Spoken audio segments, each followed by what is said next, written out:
So I'm looking forward to having some physio, as with this pregnancy, my sciatica and pelvic floor isn't playing up too well. It's really important that every woman has access to postnatal mummy MOT.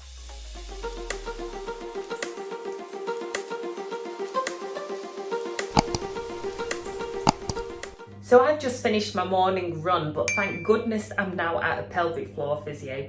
Well, Fixology is a physio and they do workouts for people who are premenopausal, postmenopausal, going through different symptoms, mainly whatever a woman needs. So I'm looking forward to having some physio, as with this pregnancy, my sciatica and pelvic floor isn't playing up too well. But also, since I've also had kids in the past, that's when my pelvic floor had suffered. Even though I've done all the exercises under the sun, I keep fit, belly dance, and a lot of people just go, well, don't run anymore, don't lift heavy weights anymore. But that's part of me and I love it, and I want to find a way that I can balance things but still not get this awful incontinence or just feeling all the time that I need the toilet. So on that note, I'm gonna have a pre-wee.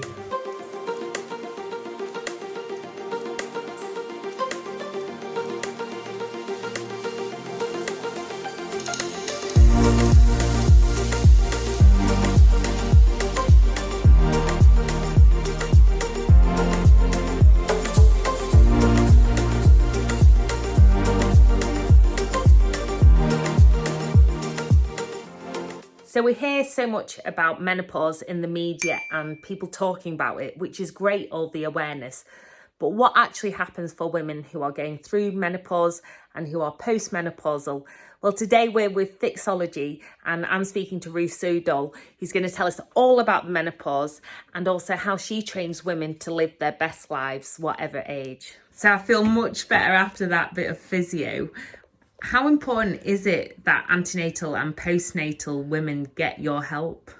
Well, not necessarily just my help, but women's health physio. So it's really important that every woman has access to postnatal mummy MOT. So a check for diastasis, tummy gap, your pelvic floor function, alignment and movement. Because would you choose to do a marathon or give birth?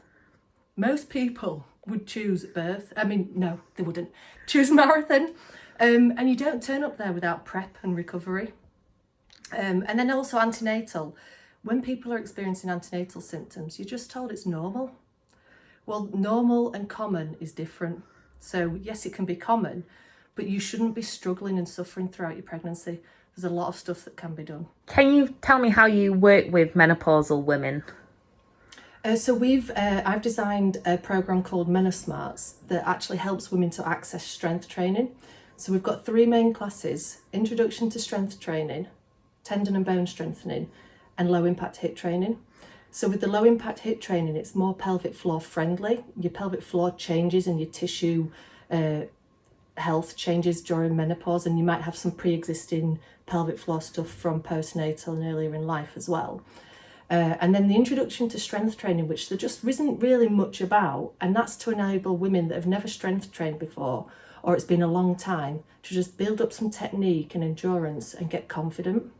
So I was just chatting with my lovely physical physio, if I can say that. Physio. Yeah, who's like me, fellow neurodivergent.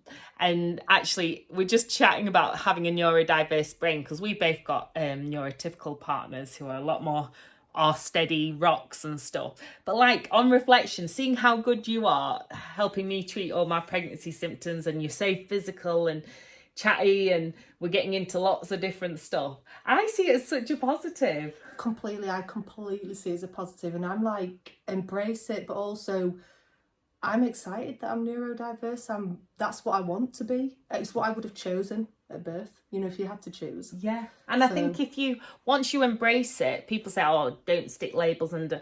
But for me, it's more about not the label, just embracing it and just seeing your brain as this is how ours works. Ours is like 1,000,000 miles an hour. And doing things like you've got a studio there, you do personal training, as well as different workouts and classes and the physio.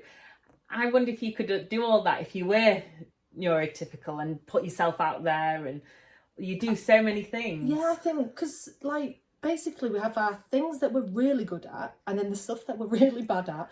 But as you get older, you realise you can just get someone to help you with the stuff you're not good at, and then really just kick on with the stuff you are good at. And I share that with my children, because my eldest, I think, is probably neurodiverse. And I just say to him, you are really good at that, and that. And yes, you're not as good at that, but someone will help you with that when you're older, so don't worry about it. Yeah, and I think that's such a beautiful way to see things, rather than kind of criticising your brain, whether you're neurotypical or neurodiverse, just thinking, okay, so maybe I need a neurodiverse person in my life to shake things up a bit, add a bit of excitement, and who knows what's going to happen. And then for us, it's just having that person who does hold up the day-to-day routine and the steady Eddie. I couldn't live with me. No, I couldn't live with me. So, like, I do think, oh God, thank God I've got my husband who just goes on an even keel and he's just like calm all the time. So I couldn't have two energies the same as mine in one house. Yeah, I think that it's finding your yin and yang, but someone who loves you as you are and just looks at those positives in you rather than like depletes you from any things that you can't do. My husband prefers it because he likes the energy, because he's so calm. I like ramp things up, and then I mean, we always laugh that his first answer to anything's no, and I'm always like, yeah, I can do that. You can do that. And he says no, and I was like, why say no without thinking? That you just say no, you don't even know if it's a no. Yeah. And life's more exciting. It can be a little chaotic and a little stressful at times when you're neurodiverse, but embracing it and surrounding yourself with fellow people who just love you as you are is the best way to go. Send you peace. You've got to do love. I'm going to make you shimmies.